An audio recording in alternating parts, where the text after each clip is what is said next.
itong si John Vic Rimulya, meron ho siyang binulgar. Ito si Jinggoy Estrada, nagre-request agad magpa-opera ng tuhod.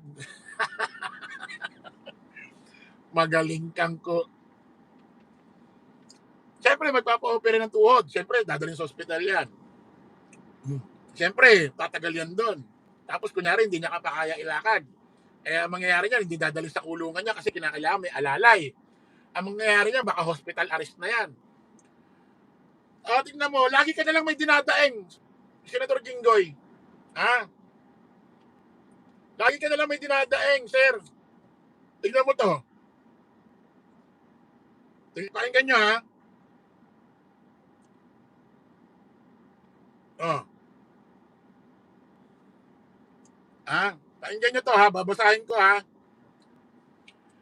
Noong 2002, 2002 may kaso ang Flander case, wedding scandal.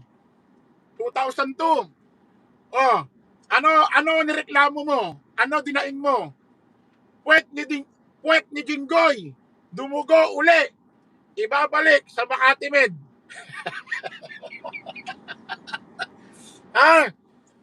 2002, 2001 kasi nakalagay rito.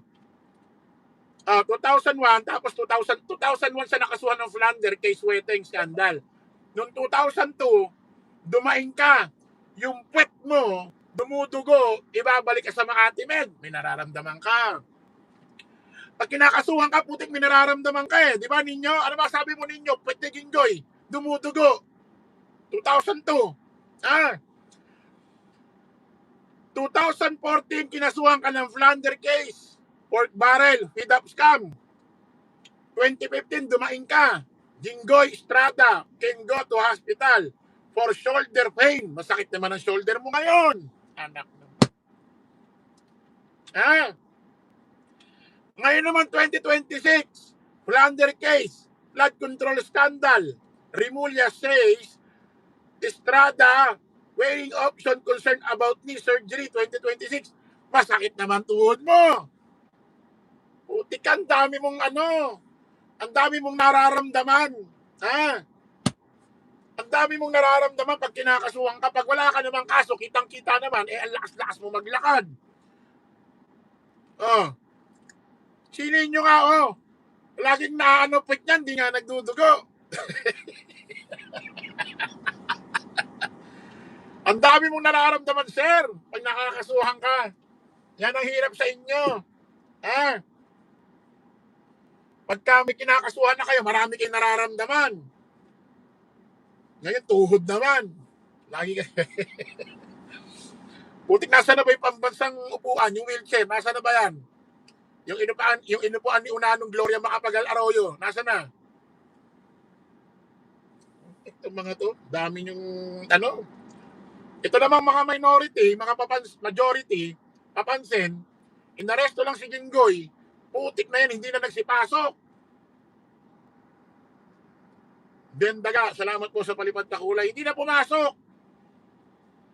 Isipin mo mga kababayan, mga empleyado ho ng ahensya ng gobyerno yan, nagkataon lang mataas ang posisyon nila, politiko, pero ahensya, mga mga public, mga government employee.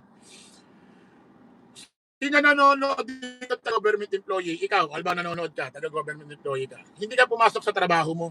Inabandon mo yung trabaho mo, hindi ka pumasok. Ano mangyayari? Di ba may sanction ka, may parusa ka? Kaya nga ikaw, sekretary ng Senado. Yung bagong sekretary ng Senado, yung kaka-appoint lang. Yung kaka-appoint lang ni, basta may in-appoint dyan, nanumpa sa harap ni 10K Boy. Ano masasabi mo dyan, sir? Itong mga taga-majority hindi pumasok. Dapat gumawa ka ng hakbang dyan dahil ikaw sekretary ng Senado dyan. Hindi yung pakaangkaang ka. Hindi yung sekretary ka ng Senado. Putik na yan, nandiyan ka lang para sumahod na sumahod. Gumawa ka ng isang sanction memo dyan sa mga hinayupak na yan at hindi pumasok. Inibando na yung trabaho. Tapos sumasahod. Hindi katulad ng minority, pumasok sila, kaya lang nag-walk out dahil sa isang importante kadahilanan dahil gusto nitong mga to magkaroon ng work from jail. Oh, pero pumasok sila. Hindi katulad ditong mga to, talagang hindi pumasok. Iniwan na yung trabaho dahil kay Jingo Estrada. At ito pang gunggong na si Alan Peter Cayetano o mas kilalang 10K Boy, nag-text kay Tito Sen. Inaaya na i-abandona na raw yung Senado. Ha? I-boycott na raw yung Senado. Maging independent na raw silang lahat para magre-rebelde na sa gobyerno. Basa ka ng basa ng Bible verse, sinayupak ka. Pero yung puso mo, madumi.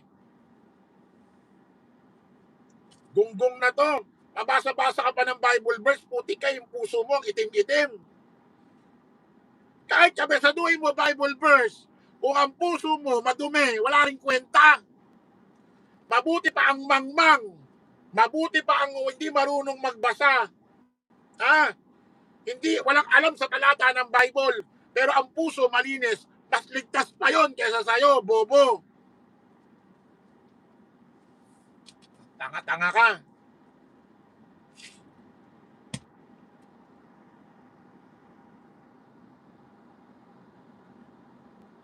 Oh. Sabi ni Nino Barsaga, English to ninyo ah. Can the Senate Secretary be able to ignore Cayetano who appointed him as Senate Secretary? Ewan ko lang. Hindi lang natin sure ninyo.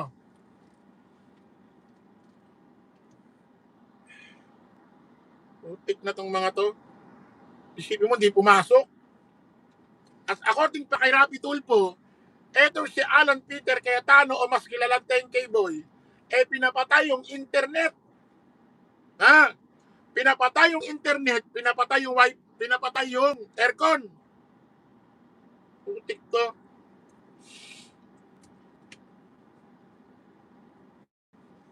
Bastos, name-personal kayo porque hindi sumunod si Tito Sen.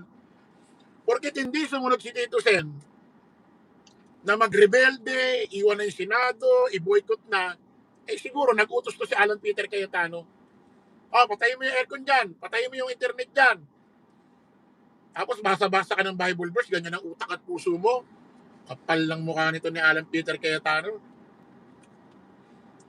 Tapos dadasal-dasal ka. Tapos pag magla-live ka, dadasal-dasal ka. Pero ganyan ang utak mo, pinapapatay mo yung aircon, pinapapatay mo yung internet. Walang mukha nito.